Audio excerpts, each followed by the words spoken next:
Salam damai sejahtera buat kita semua. Shalom. Sebelum kita mendengar firman Tuhan pada hari ini, saya mengundang kita semua untuk berdoa. Bapa di surga, kami bersyukur kalau Tuhan masih memberikan waktu bagi kami untuk bersekutu bersama di rumah kami masing-masing. Dan kami rindu untuk mendengar firman-Mu. Tuhan, Engkau yang berbicara bagi kami lewat kebenaran firman-Mu, sehingga setiap kebenaran firman-Mu yang kami dengar dapat berakar, bertumbuh, dan berbuah dalam kehidupan kami. Kuduskan hati, pikiran, pendengaran kami. Sampaikan pesan-pesan-Mu dengan jelas bagi kami, Bapa. Dalam nama Yesus kami berdoa dan siap mendengar firman Tuhan. Amin. Bapak, Ibu, dan saudara yang dikasihi Tuhan, kebenaran firman Tuhan kepada kita pada minggu ini diambil di dalam Mazmur pasalnya yang ke-37, ayatnya yang ke-23 sampai ayatnya yang ke-40. Firman Tuhan berkata, Tuhan menetapkan langkah-langkah orang yang hidupnya berkenan kepadanya. Apabila ia jatuh, tidaklah sampai tergeletak, sebab Tuhan menopang tangannya. Dahulu aku muda, sekarang telah menjadi tua, tetapi tidak pernah kulihat orang benar ditinggalkan atau anak cucunya meminta-minta roti. Tiap hari ia menaruh belas kasihan dan memberi pinjaman, dan anak cucunya menjadi berkat.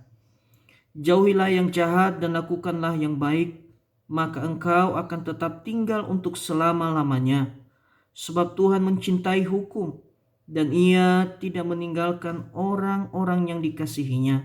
Sampai selama-lamanya mereka akan terpelihara, tetapi anak cucu orang-orang fasik akan dilenyapkan. Orang-orang benar akan mewarisi negeri dan tinggal di sana senantiasa. Mulut orang benar mengucapkan hikmat, dan lidahnya mengatakan hukum. Taurat Allahnya ada di dalam hatinya, langkah-langkahnya tidak goyah. Orang fasik mengintai orang benar dan berikhtiar membunuhnya. Tuhan tidak menyerahkan orang benar itu ke dalam tangannya. Ia tidak membiarkannya dinyatakan fasik pada waktu diadili. Nantikanlah Tuhan dan tetap ikutilah jalannya, maka ia akan mengangkat engkau untuk mewarisi negeri, dan engkau akan melihat orang-orang fasik dilenyapkan. Aku melihat seorang fasik yang gagah sombong, yang tumbuh mekar seperti pohon aras Libanon. Ketika aku lewat, lenyaplah ia. Aku mencarinya, tetapi tidak ditemui. Perhatikanlah orang yang tulus, dan lihatlah kepada orang yang jujur. Sebab pada orang yang suka damai akan ada masa depan. Tetapi pendurhaka-pendurhaka akan dibinasakan bersama-sama, dan masa depan orang-orang fasik akan dilenyapkan. Orang-orang benar diselamatkan oleh Tuhan. Ia adalah tempat perlindungan mereka pada waktu kesesakan. Tuhan menolong mereka dan meluputkan mereka. Ia meluputkan mereka dari tangan orang-orang fasik dan menyelamatkan mereka, sebab mereka berlindung padanya. Sejauh itu pembacaan kebenaran firman Tuhan, Bapak Ibu. Pada kebenaran firman Tuhan ini saya akan memberikan tema buat kita semua. Bagaimana orang percaya menantikan dan mengikuti jalan Tuhan. Sekali lagi, bagaimana orang percaya menantikan dan mengikuti jalan Tuhan. Kalau kita melihat kebenaran firman Tuhan ini, jelas dikatakan di ayat yang ke-23, bagaimana orang percaya menantikan dan mengikuti jalan Tuhan. Dia berkata di situ, Tuhan menetapkan langkah-langkah orang yang hidupnya berkenan kepadanya. Yang pertama adalah orang yang berkenan kepada Tuhan. Hidup kita harus berkenan kepada Tuhan. Itulah orang percaya yang menantikan dan mengikuti jalan Tuhan. Hidupnya harus berkenan. Bagaimana kita berkenan di hadapan Tuhan, bagaimana kita berkenan kepada Tuhan ketika kita hidup di dalam kebenaran. Ketika kita hidup di dalam kebenaran dan memiliki kebenaran, pengenalan yang benar tentang Tuhan. Kenapa Daud dipakai oleh Tuhan?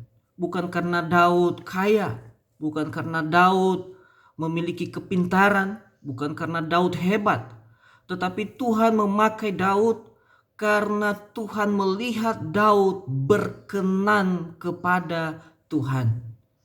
Dan kenapa Daud bisa berkenan kepada Tuhan? Karena Daud memiliki pengenalan yang benar tentang Allah dalam hidupnya. Makanya kalau kita lihat di dalam Mazmur 23, Daud berkata, Tuhan adalah gembalaku, takkan kekurangan aku. Kenapa Daud bisa berkata seperti itu? Karena dia memiliki pengenalan yang benar tentang Allah. Ketika Daud memiliki pengenalan yang benar tentang Allah, maka Tuhan berkenan kepadanya. Dan saya percaya bahwa kita semua rindu berkenan di hadapan Tuhan. Amin. Nah, kita juga bisa melihat Bapak Ibu lewat kebenaran firman Tuhan ini, apa janji Tuhan ketika kita berkenan di hadapannya. Firman Tuhan berkata, apabila ia jatuh tak sampai tergeletak. Orang yang berkenan kepada Tuhan, Tuhan berjanji bahwa Tuhan tidak akan membiarkan dia jatuh tergeletak. Ya, ketika dia menghadapi masalah, ketika dia menghadapi pergumulan, maka Tuhan tidak akan membiarkan dia.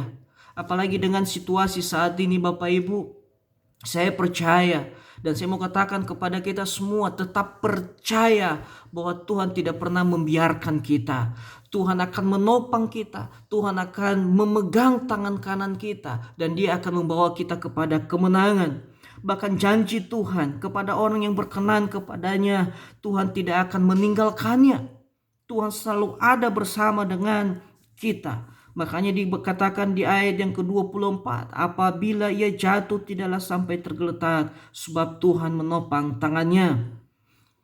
Kita percaya bahwa sekalipun keadaan tidak semakin baik, masalah ekonomi, apalagi situasi virus corona saat ini, kita harus yakin dan percaya bahwa Tuhan tidak pernah meninggalkan kita. Tuhan tidak pernah membiarkan kita. Bahkan janji Tuhan dalam hidup kita, kalau kita lihat pada ayat yang ke-26, tiap hari Ia menaruh belas kasihan dan memberi pinjaman, dan anak cucunya menjadi berkat. Janji Tuhan dalam hidup orang percaya, orang yang berkenan kepada Tuhan, Tuhan akan pakai dia menjadi saluran berkat bagi banyak orang. Disinilah pada keadaan-keadaan seperti ini, disinilah kita melihat bagaimana Tuhan berkarya dalam hidup kita, bagaimana Tuhan menyatakan kuasanya dalam hidup kita. Tuhan mau memakai kita untuk menjadi saluran berkat bagi banyak orang. Menjadi saluran berkat tidak hanya bisa memberi uang, memberi bantuan atau apapun, tetapi lewat doa juga kita bisa menjadi berkat bagi banyak orang. Yang kedua Bapak Ibu, bagaimana orang percaya menantikan dan mengikuti jalan Tuhan, hidup pada ketetapan Tuhan. Ini yang Tuhan mau dalam hidup kita. Pada ayat yang ke-27 dia berkata, jauhilah yang jahat dan lakukanlah yang baik, maka engkau akan tetap tinggal untuk selama-lamanya.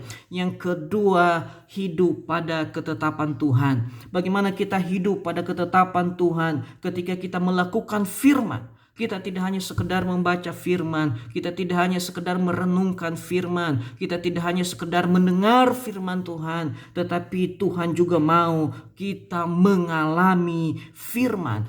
Tuhan juga mau kita menghidupi firman itu.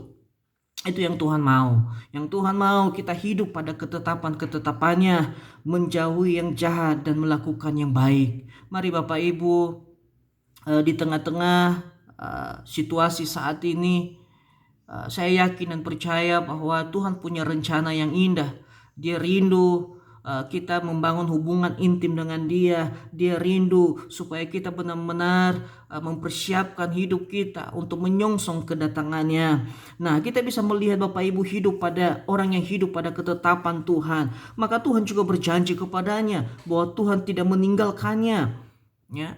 Tuhan tidak akan pernah meninggalkan orang yang melakukan firman Tuhan. Tuhan tidak akan meninggalkan orang yang hidup pada ketetapan Tuhan. Makanya orang yang menghidupi firman, maka dia bisa berkata, bersama Yesus lakukan perkara besar. Kalau Yesus yang bersama dengan kita, maka kita bisa melakukan perkara-perkara yang besar. Selanjutnya kita bisa melihat bahwa Tuhan pasti tolong dan Tuhan pasti pelihara. Tuhan tidak akan pernah meninggalkan kita. Kita akan memperoleh hidup yang kekal. Nah, ada masa depan bagi orang yang hidup pada ketetapan Tuhan.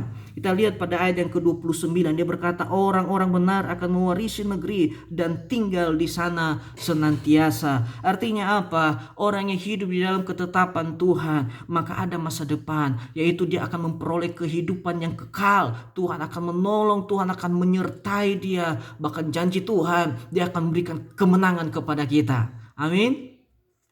Selanjutnya kita bisa melihat bahwa orang yang hidup pada ketetapan Tuhan, dia akan memiliki hikmat dalam menjalani hidupnya. Dia memiliki hikmat di dalam dia menjalani hari-harinya. Dia dipenuhi oleh hikmat Tuhan. Yang ketiga, Bapak Ibu, bagaimana orang percaya menantikan dan mengikuti jalan Tuhan, yaitu pada ayat yang ke-37 dia berkata, perhatikanlah orang yang tulus dan lihatlah kepada orang yang jujur. Yang ketiga, orang yang hidup tulus dan jujur. Bagaimana orang percaya menantikan dan mengikuti jalan Tuhan ketika dia hidup dengan tulus dan jujur. Kita banyak melihat ada banyak orang yang pintar, ada banyak orang kaya. Tetapi saat ini Bapak Ibu ada banyak yang langka saat ini. Kita melihat langka untuk melihat orang-orang yang hidup tulus dan jujur. Pada kesempatan ini lewat kebenaran firman Tuhan ini dia mengingatkan kita sebagai orang percaya. Mari kita tapi hidup dalam ketulusan dan kejujuran. Karena orang yang tulus hatinya, firman Tuhan katakan akan diselamatkan. Orang yang tulus hatinya akan diselamatkan. Bahkan Tuhan akan melindungi pada waktu kesesakan. Pada ayat yang ke-40 dia berkata, Tuhan menolong mereka dan meluputkan mereka. Ia meluputkan mereka dari tangan orang-orang fasik dan menyelamatkan mereka sebab mereka berlindung padanya. Kita percaya bahwa orang yang hidup di dalam ketulusan, orang yang hidup di dalam kejujuran, kita percaya Tuhan akan melindungi mereka pada waktu kesesakan. Makanya dalam hidup ini Bapak Ibu, jangan ada udang di balik bakwan, ya. Lakukan segala sesuatu dengan ketulusan, melayani Tuhan dengan penuh dengan ketulusan, menolong sesama penuh dengan ketulusan, maka percaya hidup kita akan diberkati oleh Tuhan. Pada pagi hari ini Bapak Ibu, ada 3 pesan Tuhan bagi kita. Bagaimana orang percaya menantikan dan mengikuti jalan Tuhan. Yang pertama, hidup harus berkenan kepada Tuhan. Dan saya percaya jemaat Tuhan, kita orang-orang yang berkenan kepada Tuhan. Yang kedua, hidup pada ketetapan Tuhan. Menghidupi firman, melakukan firman dalam hidup kita. Yang ketiga, hidup tulus dan jujur. Kiranya kebenaran firman Tuhan ini menguatkan kita. Dan kebenaran firman Tuhan ini membuat kita makin teguh di dalam Tuhan. Biarlah damai sejahtera Tuhan menyertai kita semua. Mari kita berdoa. Bapa di surga, kami bersyukur untuk kebenaran firman-Mu. Biarlah firman yang hidup itu berkuasa mengubah hidup kami dan menguatkan kami. Dan biarlah Tuhan Engkau yang terus memberkati setiap kami. Sebagai hamba Allah, aku mendoakan seluruh jemaat-Mu dimanapun mereka berada pada pagi hari ini. Kalau mereka sedang beribadah, Tuhan yang menolong, Tuhan yang menuntun. Dan biarlah Tuhan Yesus hadir dalam setiap ibadah-ibadah kami Bapa. Tuhan Yesus, kami mau serahkan seluruh kehidupan kami ke dalam tangan Tuhan. Di minggu yang akan kami lalui, Tuhan yang menjagai, Tuhan yang melindungi kami, Tuhan yang bersama dengan kami. Apa yang dikerjakan oleh tangan kami, Tuhan buat berhasil. Bapa, kami berdoa untuk situasi saat ini, terlebih untuk COVID-19 ini. Tuhan, kami minta belas kasihan Tuhan. Tuhan, Engkau angkat sakit penyakit ini, virus ini Tuhan angkat dalam nama Tuhan Yesus. Kami percaya bahwa Tuhan membalikkan keadaan ini, Tuhan memulihkan bangsa kami, Tuhan pulihkan negara kami, bahkan Tuhan pulihkan dunia, Tuhan pulihkan perekonomian. Terima kasih Tuhan, Engkau yang menolong seluruh jemaat-Mu dimanapun mereka berada pada pagi hari ini. Kalau ada yang sakit disembuhkan, yang lemah dikuatkan, yang memiliki masalah dibuka jalan. Dan kami percaya Tuhan berikan pengharapan, Tuhan memberikan hikmat-Mu di dalam menjalani hari-hari mereka. Mari Tuhan, Engkau terus mempersiapkan kami untuk menyongsong kedatangan-Mu yang kedua kali. Terima kasih Bapa dalam surga, inilah hidup kami serahkan sepenuhnya ke dalam tangan Tuhan. Dan biarlah damai sejahtera Allah yang melampaui segala akal akan terus memelihara hati dan pikiran kami. Dan akhirnya Bapak Ibu yang terkasih dalam nama Tuhan Yesus, arahkan hatimu kepada Tuhan dengan iman dan terimalah berkat Tuhan. Tuhan memberkati engkau dan melindungi engkau. Tuhan menyinari engkau dengan wajah-Nya dan memberi engkau kasih karunia. Tuhan menghadapkan wajah-Nya kepadamu dan memberi engkau damai sejahtera mulai saat ini sampai selama-lamanya. Di dalam nama Yesus kami telah berdoa dan mengucap syukur. Haleluya, semua yang percaya katakan amin. Tuhan Yesus memberkati. Shalom.